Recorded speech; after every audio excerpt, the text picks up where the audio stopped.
Here's every major saw blade explained and exactly what each one is for.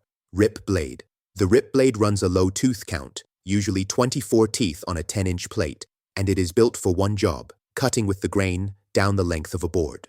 The teeth are flat across the top, a flat top grind, and they work like a row of tiny chisels, each taking a square bite out of the fibers. The gullets, those deep curved gaps in front of each tooth, are oversized on purpose. Ripping throws long stringy chips, and the gullet is what carries that waste out of the cut. Pack them full, and the blade stops cutting and starts burning. The hook angle is aggressive here, around 20 degrees positive, meaning the face of the tooth leans forward and pulls the blade into the wood. That is what lets 24 teeth pull through 2-inch hardwood without stalling your motor. Do not reach for this blade to crosscut. Fewer teeth means fewer cuts per revolution, and across the grain that leaves a torn, splintered edge. It rips fast and it rips rough. That is the trade. Crosscut blade, flip the job. Cutting across the grain means severing wood fibers instead of separating them, and torn fibers are what you see as splintering. So this blade goes the other direction on every count, 80 teeth on that same 10-inch plate, small shallow gullets, and a tooth ground with an alternate top bevel. That is the term to know. The top of each tooth is beveled, and the bevel alternates, one leaning left, the next leaning right. Those angled points act like knives that score the fibers on both edges of the cut before the tooth clears the middle. That is where a glass smooth edge comes from. The price is speed. 80 teeth means 80 times per revolution the blade must clear a chip through a gullet that barely exists, so you feed it slowly. Push a crosscut blade like a rip blade and you will glaze the carbide and scorch the wood before you reach the end of the board. Combination blade. The combination blade is the compromise, and an honest one. 40 to 50 teeth in a repeating pattern you can see on the rim. Groups of 5, 4 teeth with an alternate top bevel, followed by one flat raker, then a deep gullet before the next group. The beveled 4 give a reasonably clean crosscut. The flat raker clears the bottom of the kerf and hauls chips out like a rip tooth. If your project means ripping a board, cross-cutting it, then ripping it again, this is the blade that stays on the arbor so you are not changing steel every 10 minutes. Understand what it is though. It does not cross-cut like an 80 tooth, and it does not rip like a 24 tooth. It does both acceptably, and for most people, most of the time, acceptably is the right answer. Plywood and fine finish blade. Plywood is a different problem. The face is a paper-thin veneer, and the moment a tooth exits through it, that veneer lifts and chips. So this blade goes to the extreme, 60 to 80 teeth, a thin kerf, tiny gullets, a high bevel angle for a sharper scoring point, and a hook angle that drops to near zero or goes slightly negative. That low hook is the part people miss.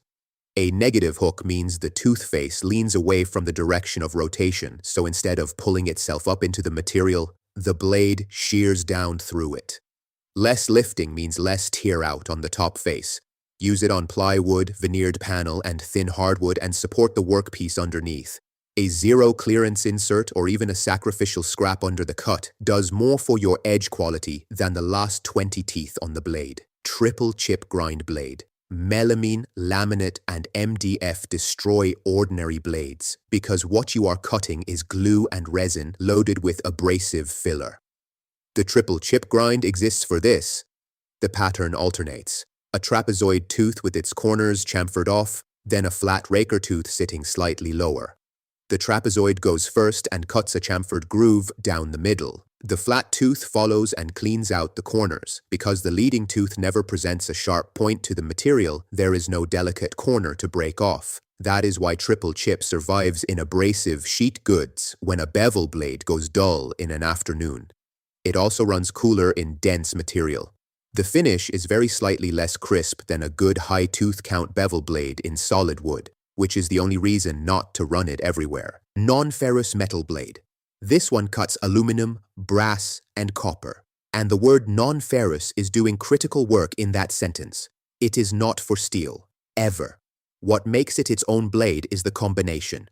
A triple chip grind for the abrasion, a very high tooth count, a thick, rigid plate, and a hook angle that is genuinely negative, usually around -5 degrees. That negative hook is a safety feature, not a finish feature. Aluminum is soft and it grabs. A positive hook blade will bite in, climb the material, and either throw the workpiece or pull the saw head down toward you.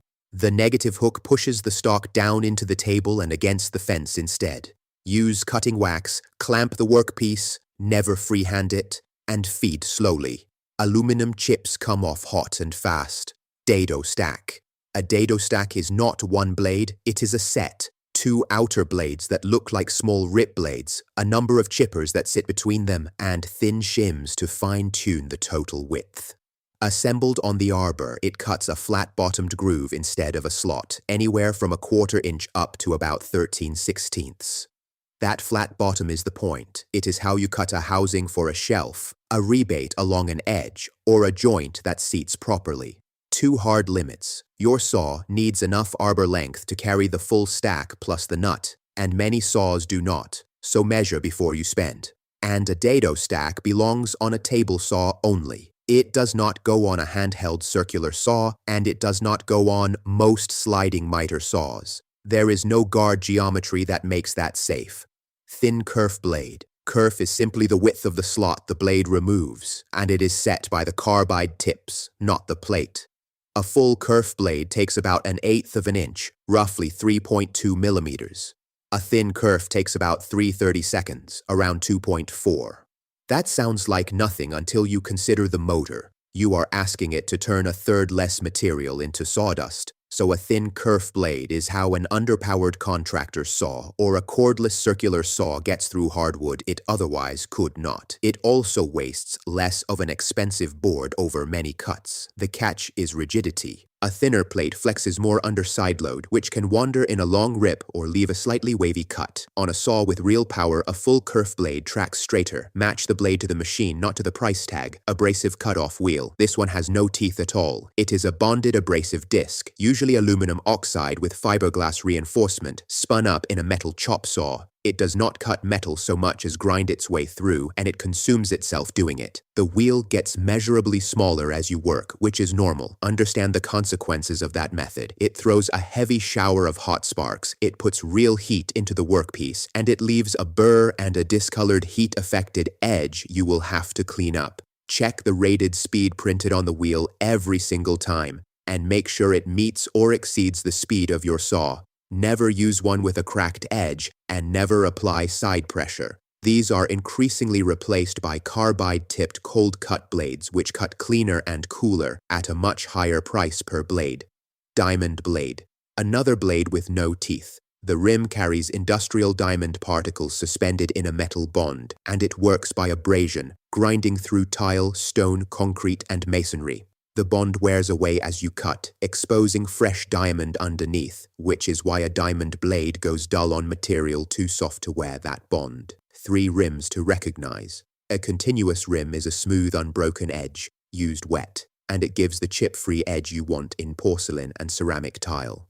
A segmented rim has deep gaps cut into it, letting air through to cool the blade and debris out, so it runs dry in concrete and masonry, fast and rough.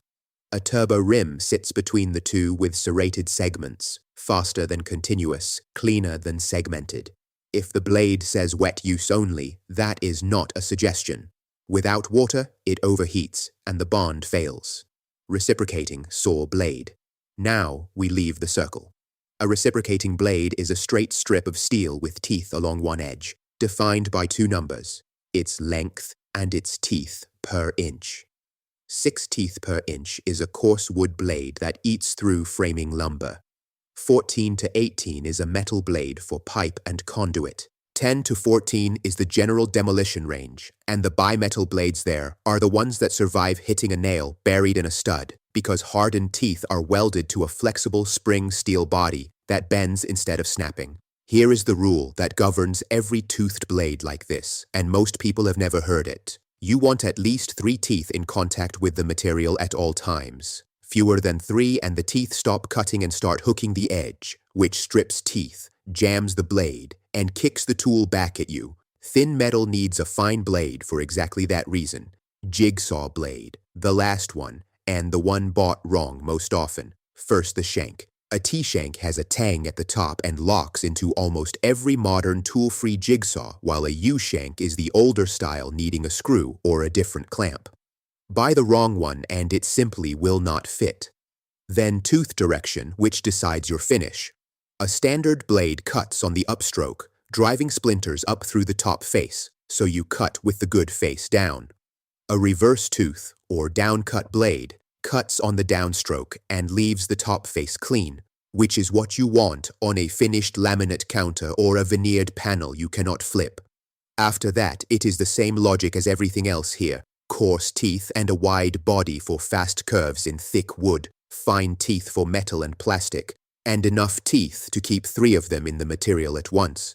2 things apply to every blade on this list. The maximum speed printed on the blade has to meet or exceed the no-load speed of your saw, and the arbor hole has to actually match your machine, because a blade running on the wrong arbor will not stay centered. Get those 2 right, then pick the tooth for the material, and the blade will do the rest.